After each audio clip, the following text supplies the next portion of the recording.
Voy kelin. Laparaka. Ey, ovqat qilaman deb hamma go'shtni ishlatmoqchimisiz? Ha, o'g'limni ishini ko'rib turibsiz-ku.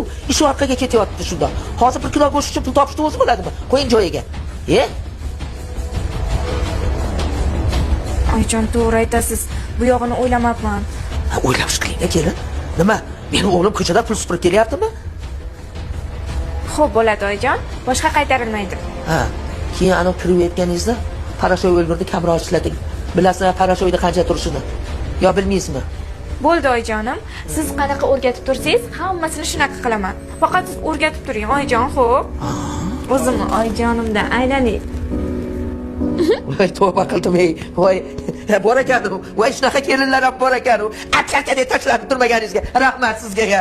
Voy tavba qildim. Nimaga tashlanar ekanman? Shunaqa mehribon oyijonimga. Ey, o'zim murgili. Oyijon, xafa bo'lmang, xo'p? Shunchaki bizning oilada hammasi boshqacharoq edi-da. Lekin sizga ham ko'nikib ketaman, xo'p, oyijon? Siz o'rgatib tursangiz, hammasiga ko'nikib ketaman, xo'p? Tilingizga shakar. Kelin poshsha, umringizdan baraka toping. Rahmat, oyijonim.